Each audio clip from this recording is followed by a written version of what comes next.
Hello everyone and welcome to today's video. Today I'm going over the news that former Fox News host, conservative commentator Steve Hilton has announced he is running for governor of the state of California.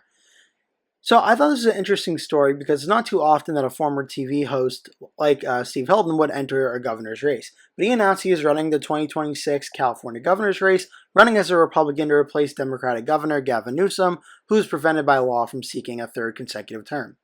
Hilton hosted a show on Fox News for 6 years and worked before that as an advisor to former British Prime Minister David Cameron. He faulted the state Democrats during a formal campaign launch in Huntington Beach, southeast of Los Angeles, for the state's notoriously high taxes, soaring home prices, and, quote, the destruction of the California dream. He said he would welcome a candidacy by former Vice President Kamala Harris, a one-time California U.S. Senator and Attorney General who has not yet ruled out a run for the job. He said the governor's job is not a, quote, consolation prize to be handed out to a failed and rejected machine politician from Washington, who thinks she should get this job because of her identity, not her ability. Harris is the daughter of a Jamaican father and an Indian mother and will become the first black woman elected governor in the U.S. if she runs and wins. Hilton also blamed the vast scale of January's Southern California wildfires on, quote, democratic extremism and incompetence, along with the party's industrial complex of activists, unions, and bureaucrats. The causes of the Palisades fire and Eaton fire remain under investigation. Both ignited January 7th during powerful Santa Ana winds in a region that had been bone dry for 8 months. The Palisades fire, the largest of the blazes, destroyed more than 6,800 structures and killed at least 12 people. The Eaton fire destroyed more than 9,000 structures and killed 18 people. Hilton did not specifically detail what he was blaming on Democrats. Los Angeles Mayor Karen Bass, also a Democrat, later ousted the fire chief amid a public rift over preparations for a potential blaze and finger-pointing between the chief and City Hall over responsibility for the devastation. The water system used to fight the Palisades fire in Los Angeles buckled under the demands of what turned out to be the most destructive fire in city history. With some hydrants running dry, Bass has faced criticism for being out of the country when the blaze started. With the theme, Golden Again, Great Jobs, Great Homes, and Great Kids, his campaign said Hilton will be reinforcing his commitment to positive, practical solutions instead of today's ideological and dogma, according to his statement. His campaign said Hilton's brand of positive populism would focus on helping working families. Hilton joins a field crowded by prominent Democrats, including former U.S. Health and Human Services Secretary Xavier Becerra, former U.S. Rep. Katie Porter, Riverside County Sheriff Chad Bianco, a strong supporter of President Donald Trump, is the other Republican in the race. This race could dramatically be shaken up if Harris decides to run. California operates a top two primary system where all candidates compete on one ballot, regardless of party, and the two who receive the most votes go on to the general election in November. Republicans have not won a statewide race in heavily Democratic California in nearly 2 decades. Arnold Schwarzenegger was the last Republican to be elected governor in 2006. So that's the latest on that news. As for the California governor's race overall in 2026, there are a lot of people running for this governor's race.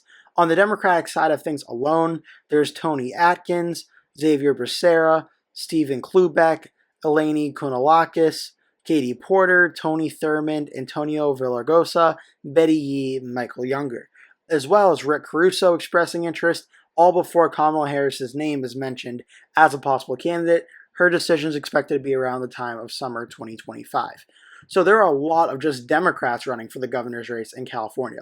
The Republican race is starting to pick up with a lot of names now as well, including, as the article mentioned, Chad Bianco. Now we have Sharifa Hardy, Steve Hilton has now joined the race, Brandon Jones, Kyle Langford, Daniel McCurry, Jimmy Parker, Leo Zaki, with a bunch of other publicly expressed interest candidates in Grant Cardone, Brian Dahl, Richard Grinnell if Harris runs, Caitlyn Jenner and Jake Steinfeld, and potential candidate Lan-Hee Chen as well. Lots of candidates could run in this governor's race. It's going to be completely wide open on both overall for the Republicans and Democrats for who of these candidates may end up getting first and second place, with potentially so much vote splitting going on in this overall big primary. It could be very interesting to see how this all ends up going. As for the primary election itself, we're going to look at some of the polling done so far, where there really hasn't been too much. There's been a few, but nothing really too substantial. There was one poll from Emerson a few weeks ago that showed Kamala Harris, if she were to run, leading by a lot. She has 31%, Katie Porter second place with 8%, Chad Bianco, the leading Republican, at 4%.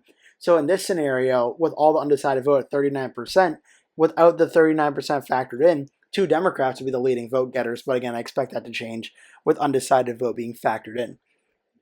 As for the overall rankings, Solid Democrat and Solid Democrat from Cook Political Report and Inside Elections. This really isn't too much of a surprise, as we just saw Harris win the state of California by over 20 points in 2024. Biden won it by almost 20, or by over 29 points in 2020.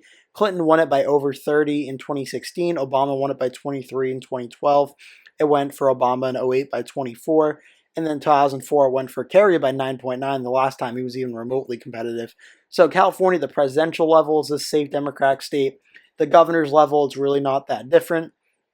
In 2022, Newsom defeated Dahl, the Republican, who may potentially be running again, by 18.4%, a safe Democratic win.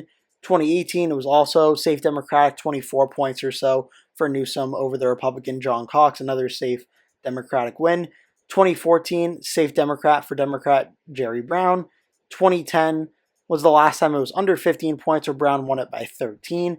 And then you have to go back to 2006 when Schwarzenegger won by 17 points, the last time it voted Republican. The Senate level is just as blue. So California really is a safe Democratic state. I don't really think this is going to change it that much. Right now, I have California starting out. I'll put it just in toss it real quick for show, but I have Democrats starting out in California as safe Democrat for the state of California. It's just California is a very safe Democratic state. I think whoever the Democrat is that advances into the top primary, assuming it's not two Democrats, assuming one Republican gets through, if it's a Democrat and a Republican, whether it's Kamala Harris or one of the other Democrats, I think they're going to win up against whoever they go up against. California is overwhelmingly Democratic, and seeing as 2026 is supposed to be a very good night for the Democrats, seeing California go red in that environment would be the political shock of probably all time if California were to elect a Republican governor in this midterm election cycle. So California, regardless, I think is going to be a safe Democratic win at the governor's level. But still, I thought this news was interesting. Certainly one that I want to keep an eye on as more developments happen in the California governor's race and as we await Kamala Harris's decision on what she decides to do. I hope you enjoyed this video. If you did, make sure to give the video a like. Make sure to leave a comment below, tell me your thoughts. Also, make sure to click subscribe, as I post at least 2 new videos every single day that you don't want to miss. Thank you so much for watching. Hope to see you in the next video.